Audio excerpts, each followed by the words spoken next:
Hi, everybody, and welcome back to the Search Session, the video podcast series that wants to dig and discover more things about digital marketing from a more strategical and creative and not only tactical way. Today, our guest is Amanda Natividad. Wonderful. Natividad, I can pronounce it without fearing to mistake it. Amanda Natividad, Vice President of Marketing at Spark Toro, that you know is the baby of Rand Fishkin, AKC Harry, in an audience analysis tool. And Amanda is well known on social media because she's very active on LinkedIn, on Thread, on Blue Sky, still on X, if I'm not wrong. And she is also well known because she coined the famous phrase, the famous definition of zero click content. Hi, Amanda. How are you doing? I'm good. Thank you for having me, Gianluca. So, how things are going?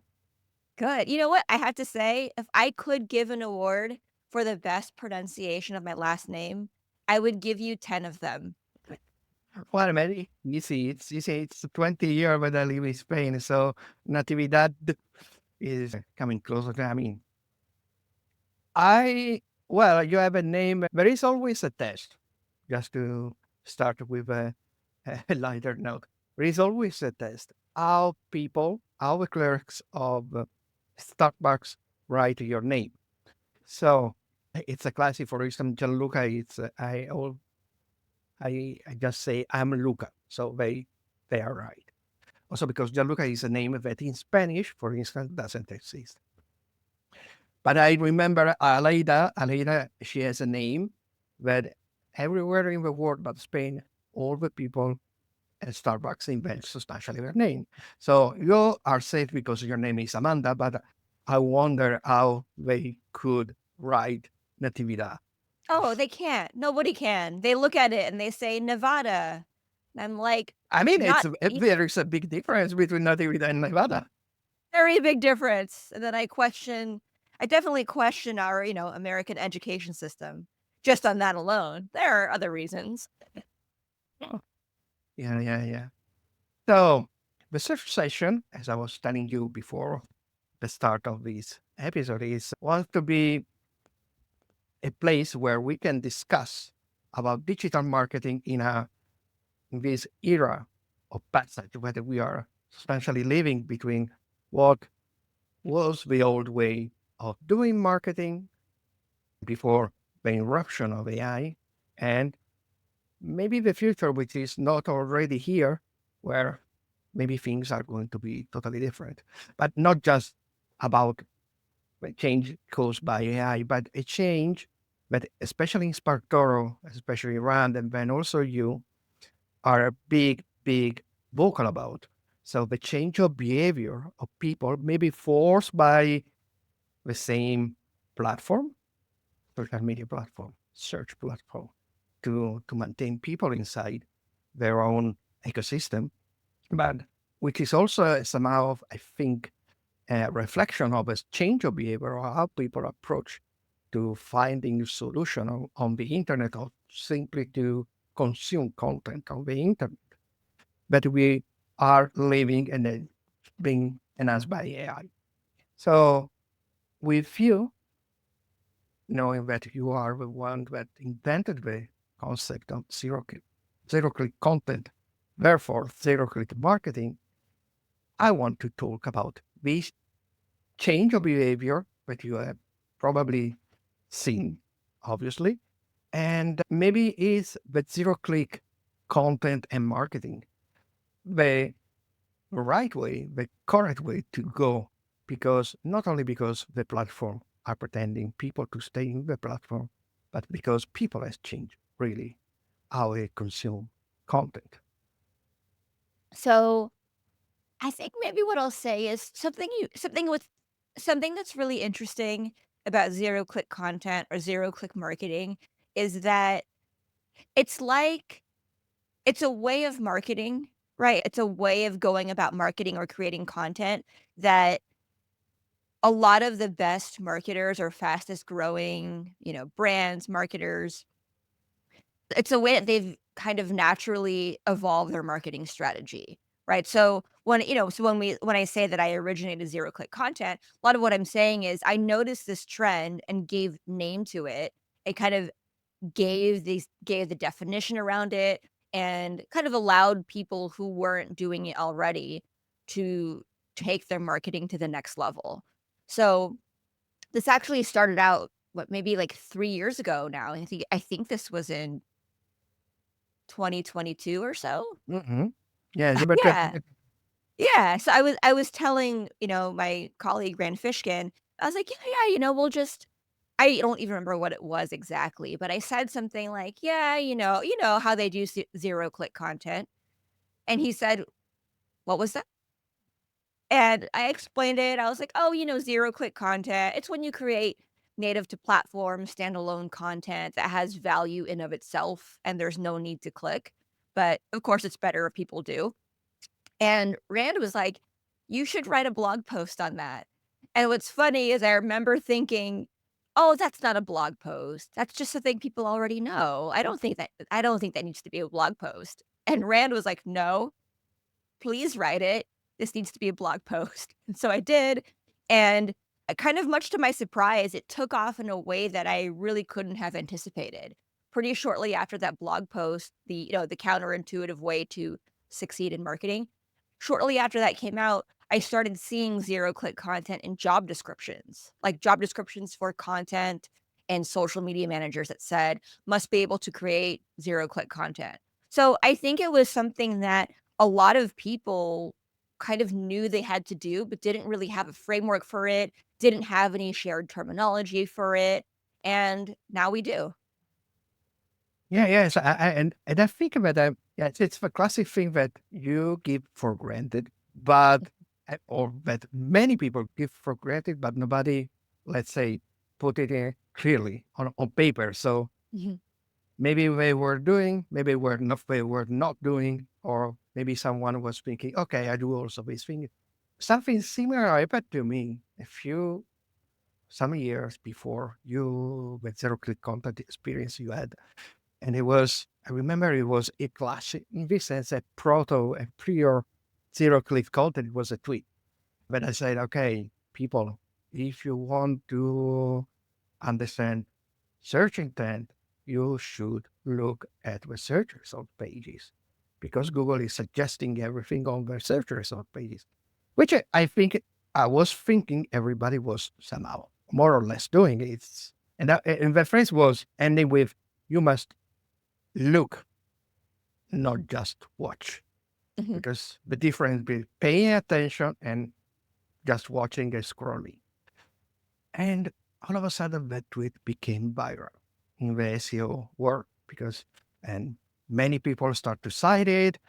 It's the one it was, I mean, nobody was thinking about this. So I think, yeah, that happened to you. And this is a concept. It's a concept with, once you have defined it with a magic word, denomination, you say, okay, it is not new, but it's new mhm. because so yeah, yeah, yes. I think it's great, and I think that is a wonderful definition, marketing and content, because we are seeing now this a rediscovery of power of brand, the Mhm. importance of brand marketing, and with zero clicking marketing, actually nothing is that a consequence of very good brand marketing.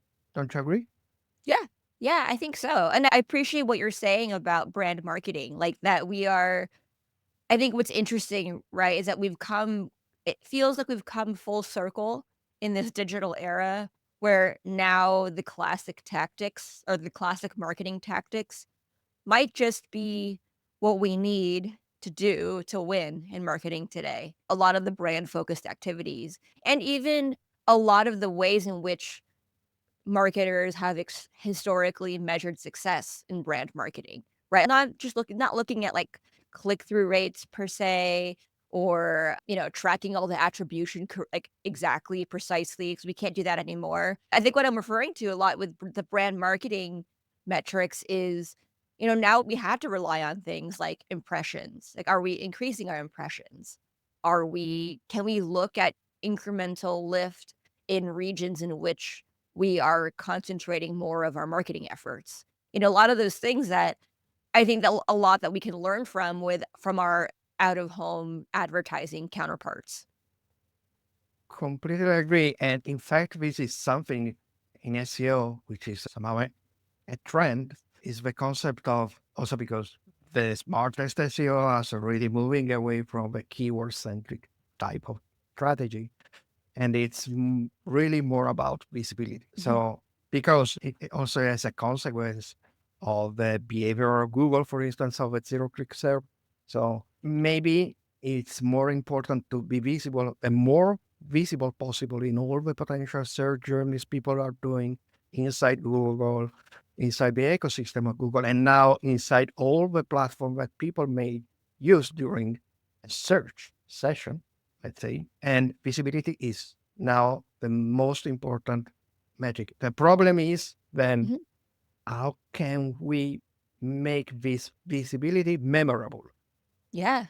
And that's why I really like the concept of zero click marketing, because zero click marketing is ultimately create content that that is not meant for the click, even if then somehow, for instance, LinkedIn or this social platform that we have classic the statics of putting the link in the comment, because so you have more visibility with the post because they push down the visibility of a post with the link, is somehow a nice way to try to have both Mhm. visibility with zero click content, but then in the comment there is a link, so maybe people can click. But Yes, anyway, absolutely. it's more about being memorable, and Mhm, then start to monitor a lot about visibility, branded traffic. mhm. So how people are coming to the brand. And this makes me remind of a quite recent study that Rand did where most 40% of the searches on Google were branded. So maybe this is the way, but how can we try to make content memorable? What do you define as memorable in a message for this kind of situation, of this kind of strategy? Yeah. So the way I think about it is I feel like there's a lot to unpack here is all.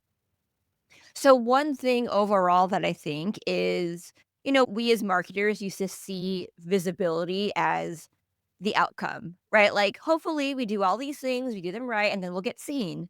But I feel like, in this age now where there are, more internet users than ever before.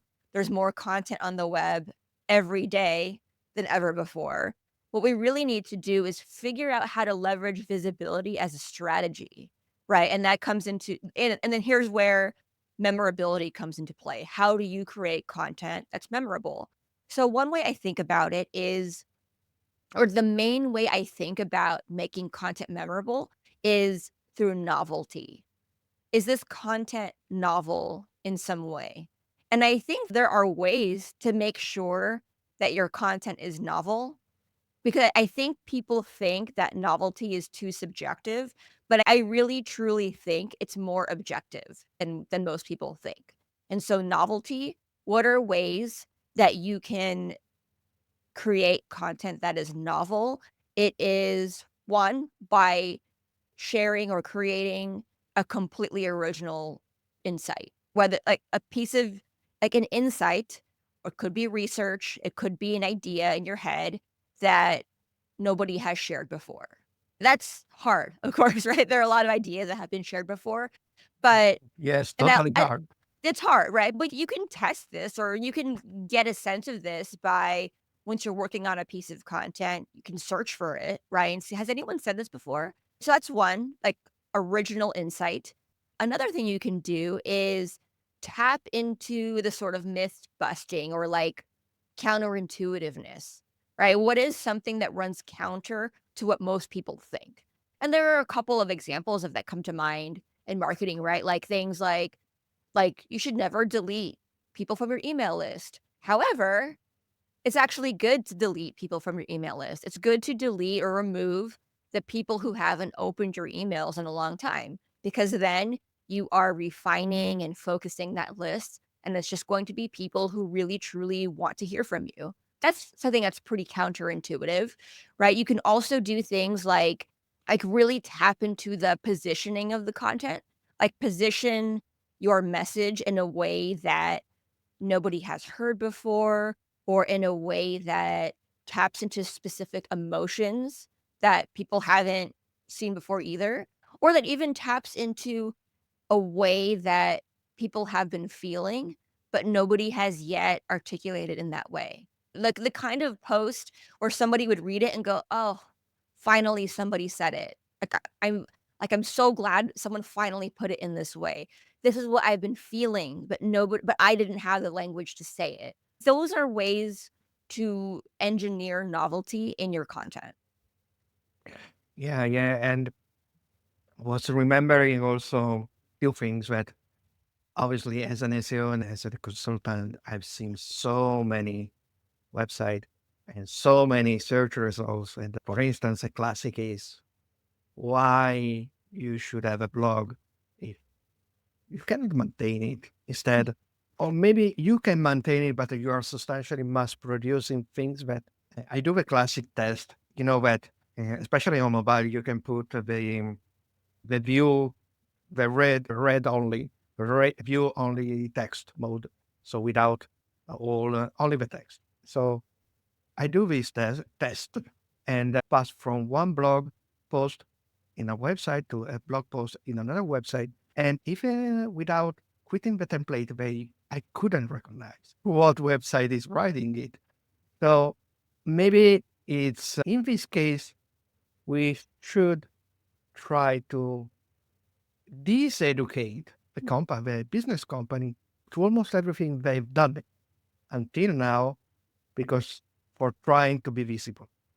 Because they learn many things, positive things, but also many not so positive things like we should do this because they base this huge copycat strategy of copying what others are doing just because they are ranking well or because they are performing well. So let's try to do like that. In fact, I think that the true one, when, for instance, one classic content audit step is the gap analysis. But gap analysis usually is meant as what we don't do that others do.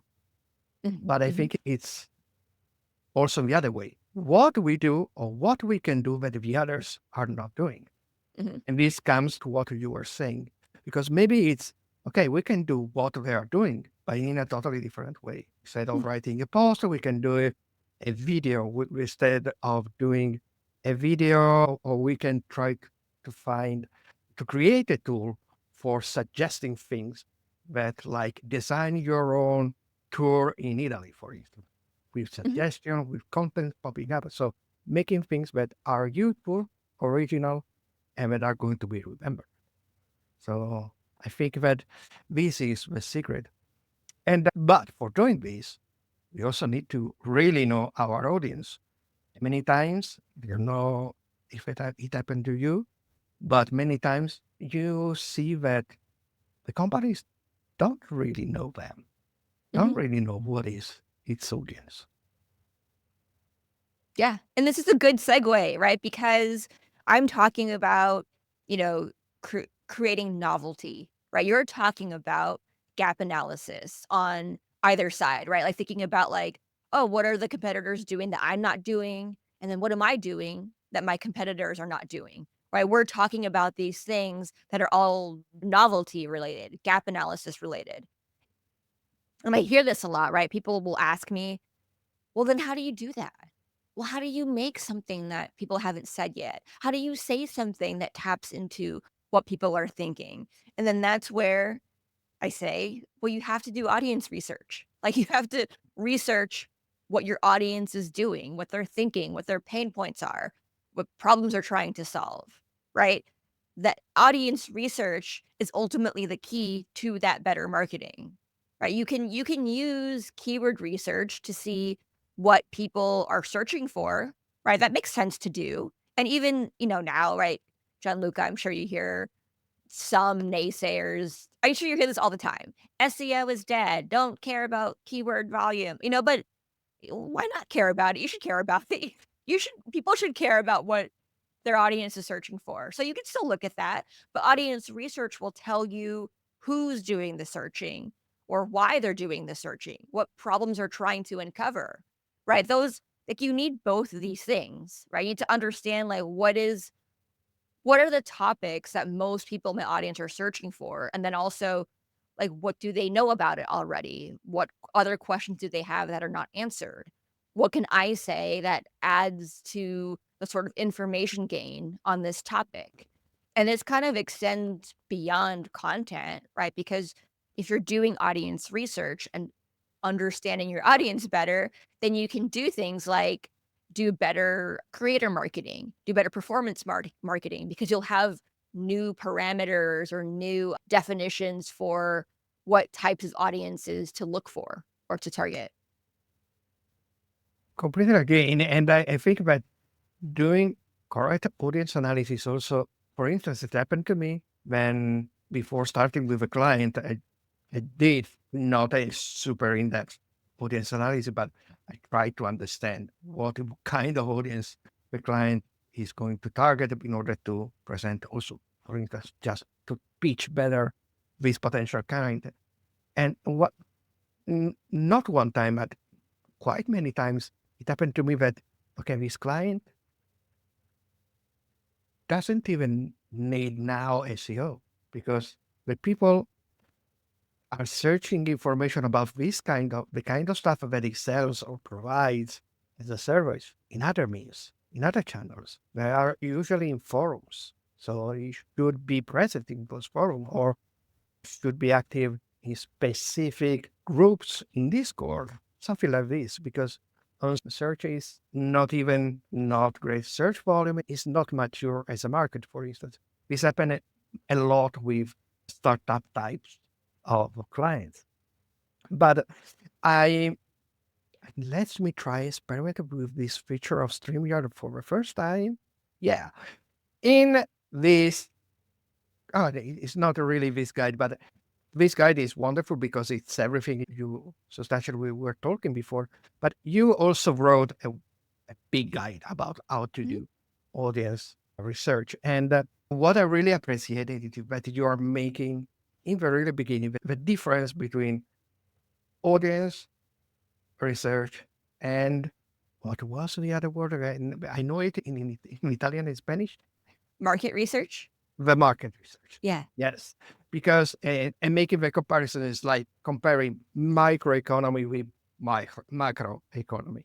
So I really like that because many times this is the big misunderstanding when you are talking with clients because you ask for an audience analysis if they have it, Mhm. and they comes with a market analysis.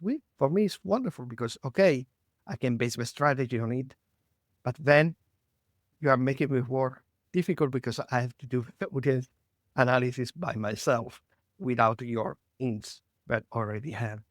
Can you try to make it really fast?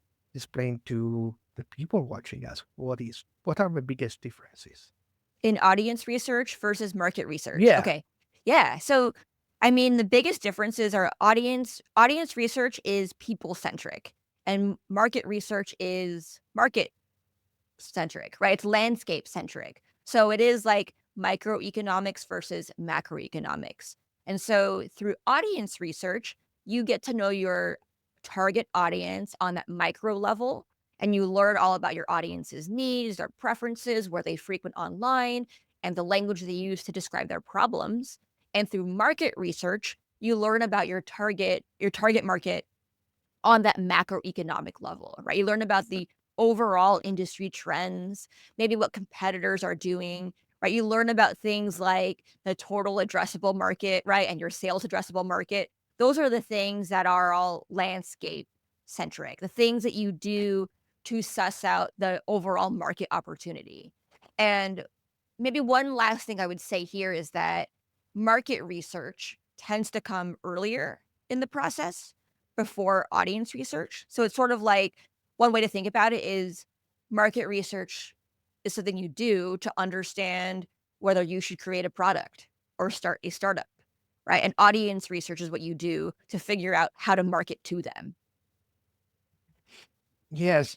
And don't you think that maybe when people or even business confuse audience research and market research, I can think that the market research is another way to call audience research is when you have maybe those business that have a visibility online, but it's totally useless because it's not resonating to our audience. It's maybe this confusion that leads to this kind of situation. No? I think so. I mean, I think the big thing is, yeah, if you're having a hard time figuring out how to create resonant content, I think a lot of it is there might need to be more audience research involved. Yes. And when you explain it, there are many ways to do Mhm, audience research. One are very classics, like you're going in the office of a customer center department mhm, of what you are is defined also in the states the happiness department, something like with very creative names for business areas that I see in the States. And so, what the customers are telling to you in email, phone calls, and so on. Then the surveys, which is another classics. And I have found funny that you were saying, but beware of a survey because sometimes on the survey people say things that usually don't do. And I remember the classic political pre-election surveys when people says, "I'm going to vote this one," and actually we are voting the other one, but we are feeling ashamed to say. So it's something that it was funny for me to read it. But then there are also many other things, and it is interesting for me that when you also are saying that it was common, it became very common for the businesses to create the buyer persona, a classic buyer mm, persona, the HubSpot prototype of buyer persona, I think. And you even created a wonderful viral content about it with your own fake buyer persona mhm. based on Oh, your fake yourself.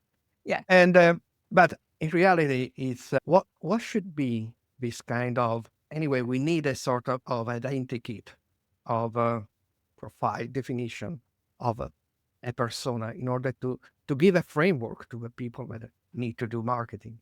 So Mhm. how you should frame it.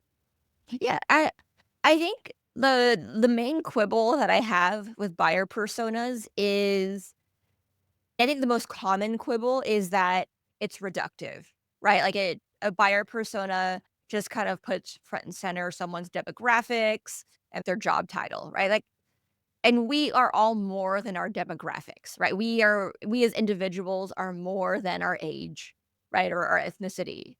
That's one common quibble, and I share that. The other one is the problem with buyer personas is that it only takes into account the buyer, and it's not representative of how people actually make buying decisions, right? A lot of people, like, none of us really, right? Like, very few of us make buying decisions completely alone in a silo, in a vacuum, right? We are all influenced by a number of things, right? We're influenced by journalists in the space, right? We're influenced by the analysts who cover a certain industry. Maybe we're even influenced by the investors who post about this publicly online, right? And we're also influenced by our friends and family.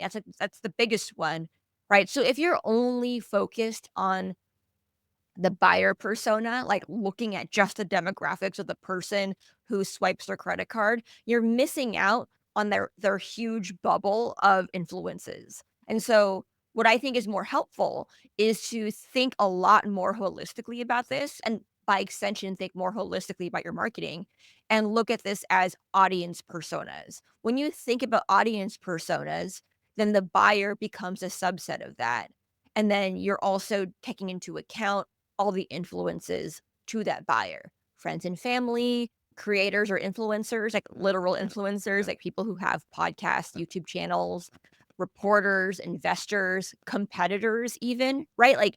Like figuring out what your competitors are saying that maybe you aren't saying, or what can you say that they're not saying yet? Remember the whole gap analysis? And then finally, even thinking about, well, who's my, I guess, co-opetition, right? The people who share my audience, but are not in direct competition with me. Easy example could be if you are a hair care brand, you sell hair care products specifically.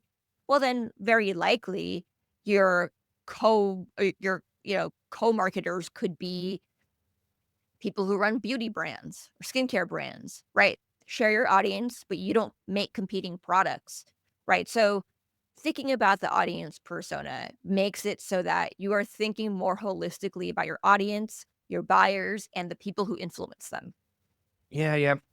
The concept of audience persona is something that is not new either, but it's quite existing for a long time. And I have a really nice example of when you were saying the buyer persona is just thinking of a person doing the last attribution stuff. So the paying for the service or for a product, but it can be also influenced by family. And I remember a wonderful study that I read quite a few years ago, and it was saying, pay attention to the kids because family with kids, many times the fathers, what they buy is influenced what their kids are sharing with them and express as a desire. So, for instance, why a stupid example? Why people with family with small kids tend to go to Disney World? Of it, I don't think because a father really loves to go to Disney World.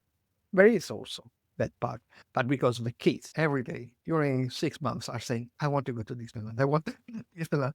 So I remember that this study was also presenting how can you try to influence this public in order to influence the father.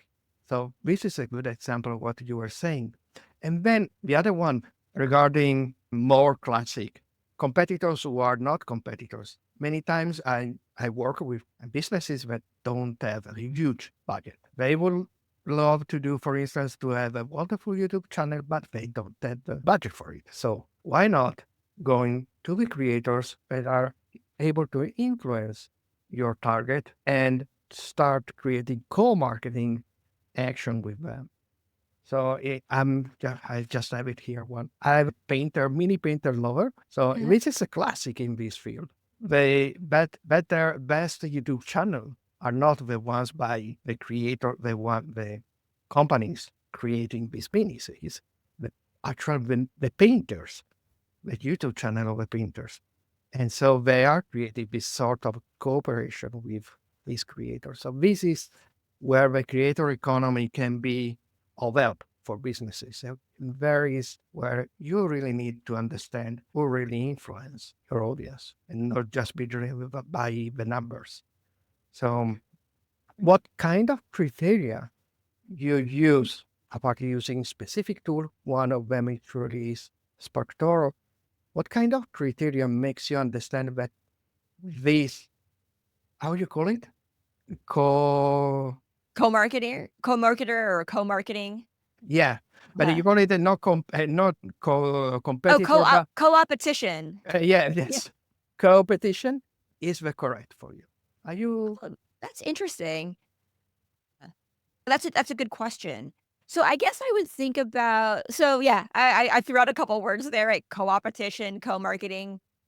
So co-opetition, right? It's like the people you might be able to collaborate with who are maybe your competition. I'm saying that in air quotes in the sense that you share the same audience, right? You're sort of competing for the same eyeballs or the same attention.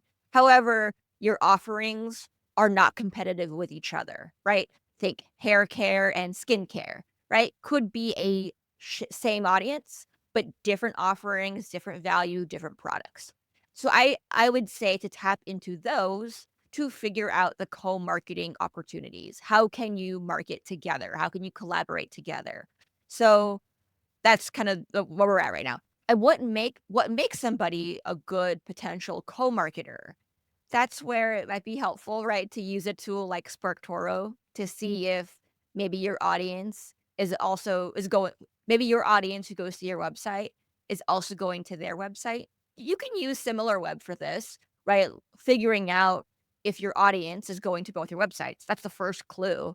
You can also look at things like what social accounts are followed among your audience, right? Like maybe you have some shared social accounts and that those could be potential co-marketers. You can look at that. And then now in SparkToro, you can see search volume, a keyword search volume, meaning of the people in your audience or any audience, the other keywords that they're searching for. So maybe if you're a hair care brand, right, you can do a search in SparkToro. You can see the search terms that your audience is Googling, and then maybe one of those terms is representative of a potential co-marketer in your audience, and you can go to them and you can say, "Hey, I ran this analysis in SparkToro, and I found that you and I both share this audience who has this problem of, needing to reduce churn through better email marketing," right? Like something kinda like that, like that shared pain point. And then from there, figuring out, "Oh, is there a unique perspective that we both bring to the table for this topic?" Those to me are some of the best co-marketers, right? Where you're sharing the audience, you you have a shared pain point that you both bring unique value to, and then basically combining your powers to make that message even stronger. And I would also add another one, which is you share maybe not 100% the values. It's a company, it's a brand, but you share at least a good amount of values. Because if not, it would be because this is sometimes the incorrect things that I see presented by brands to not be consistent with what they say as they are, but how they identify as a brand and then what they do in reality. But I like the fact that you were saying, okay, also use search in order to understand things. Mhm, Because this is something that it can be done. It's relatively easy. I remember that one of the things of Spark actually was suggested also by me, one of the topics, mhm. and because I think that Google has so much data about what everybody in the world is searching that in order to make people stay on Google, try to anticipate what these persons statistically are going to search after the first search. So I like to use all the hints like people also ask, very related searches with topic filters, auto suggest, Google suggest as hints of what people are actually searching about in order to solve the problem they have or to search for information, to see solve the information we want. So yes, it's really this. And when it comes to creators, I like also to see what are the creators Google is showing to us as recommended when we are maybe subscribed to, we are starting to search on YouTube and Google is suggesting us people. Who are these people? So let's start seeing them. Let's see if they are connecting to them. What are the, because obviously I try to being an SEO, I try to also be visible in SEO because if I'm not, I don't have for let's say some searches, Google is not showing me, but showing videos.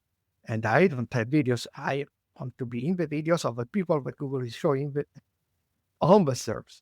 These are also ways to think because apart that visibility stuff, it's also because you know that these people are talking to you. Again, in the case of this, it's very simple. I mean, you go to the painters that have wonderful channels that you see that not only they have a big and interesting subscriber numbers of people, but also that you see that they have a lot of retention of these people. And then one of the things that I like, and maybe I don't know if you use it, is going on Google Trends. Yes. And going on Google Trends, one, because so I can understand if there are some sort of topics that are returning seasonality on a seasonal way related to my main services or the things that we offer. But also because one thing that I really like, and was doing this when I was still working on television, is trying to create memorable content, merging to things that are apparently totally unrelated. let's say, credit cards and dinosaurs. I'm just inventing because maybe you did the audience research and saw that the people searching for financial information appears that they are also interested in paleontology. So you can create something which is totally weird, but for can sparkle the whole in your audience. Have you ever seen something? But again, we can do an excess. When do you think that being creative can be a danger? Being too Oh. creative, too extreme, because sometimes we see the excess. Remember the case of Jaguar. They Mhm. totally rebranded the Jaguar, the iconography of the brand, and they obviously had a wonderful visibility, but maybe not the kind of visibility we want. Yeah. Yeah. I mean, I guess the way I think about it is when you're being creative, right? It basically means taking a really strong point of view on whatever it is, right? And when you take a strong point of view, you risk alienating certain people. It's just, I think of it as when you're being creative or pushing boundaries, who are you going to risk alienating? And is it worth it? Because sometimes it is worth repelling or, alienating a certain group. If they're not in your target market, then you don't want them to care or pay attention, right? So it's figuring out who that is. And this applies to anything, right? Like if you are creating a piece of content that goes against the grain in some way, okay, well who do you risk making angry, right? And how and why? And are the trade-offs worth it? That's how I think about it. Yeah, yeah. I like the idea that maybe using audience analysis and research insights in order Mhm. to understand if in your audience there is a part of the audience which is not the one you want. That's interesting because that is something that then you have to make understand to the CEO, stakeholders, etc., etc., etc., if to take the last decision and to make understand is it worth to maintain this part of the audience or on the long term is this is going to damage us or because it's going to alienate the other part of the audience, which is the most interesting. And then we Mhm. need obviously to give all this insight, transform it in numbers, that Mhm. economical money numbers, because if not, without money numbers, the CEO is not going to take a decision. Okay, I would certainly continue with talk. So I promise myself in the future to have a new conversation with you. But before saying the goodbye, I want to ask you a few questions, which is a classic already in the search session. It's based somehow on the Proust questionnaire, are personal question, not too personal, but the only condition is try to answer almost without thinking. Oh, Okay. just we were little seconds of thinking about. And it's nice because so we can know you better than not only as a professional, as a wonderful marketer as you are, but also as a person. So let's start with the first question. What is the smell that you like the most? Coffee. Oh, but which kind of coffee? I'm Italian, eh? Oh! Oh gosh, I don't know, a medium roast bean. Just Oh, any of it that's freshly gr anything really that's freshly ground. cool, cool, cool, cool. And instead, going deal with senses, but on the other way. What is the noise that you hate, that you dislike the most? The sound of utensils on a plate, like when it scrapes the plate and it Ooh, squeaks, it's like I when I you are doing can't. something like this. It's almost similar. Can't do Yeah. it. Yep. Nope. And I am one that I, with the years, I start because I'm used to work alone. I'm working remote practically since when I moved to Spain. So when sometimes I work in an agency, I'm a guest. I'm not used anymore to the sound of a mechanical keyboard. So Oh, it's hearing the ta-ta-tak, loud. ta-ta-tak, ta-ta-tak, ta-ta-tak, it's Loud. okay. So another thing, what is What is your first memory? I think my first memory is my mom's blue sweatpants. She had these light blue sweatpants that I think I remember them because I probably remember being very small and standing in front of her, and all Mhm. I could see, at that level is her pants, and probably just standing up and raising my arms like, "Pick me up." So I just had this memory of these specific color of light blue sweatpants, and they're my mom's. Mhm. And when you think at food, what food comes to your mind? A big bowl of spaghetti. Oh, Mm. cool. Mm, and what is the last movie or series that you saw and really fell in love with? Right, I guess right now, White Lotus season 3. Mm, great. And non-marketing book. What is your the book, non-marketing related, no business related, that you have in your shelf or in your Kindle or whatsoever, and you from time to time reopen and read some passage? Oh, it would be Tiny Beautiful Things by Oh, Cheryl Strayed. Yeah. It's kind of written in, vignettes or it's all question and answer, the Dear Sugar book, where it's an advice column, but it's also kind of written in vignettes in that you could just take 1 chapter and get it's like a zero-click book, and that there is oh zero-click yes. value. You can just take 1 chapter without having any other context and get value from that, and for a while, it was a book that I gifted pretty often to people. Oh, nice. And the last question, let's say, well, let's talk about travel. What is the place you would really love to visit? I would love to visit Japan. Ooh, my wife too. So we have a Yeah. plan to do it. Maybe we Yeah. can organize doing together. Yeah, we'll see you there. We'll create an SEO conference there. No, no, no, no, no, no, And no. actually, you know what? You're right. No, no, no, no. We're just gonna go and eat and have Well, fun. I Yeah, usually use the terrible excuse. idea.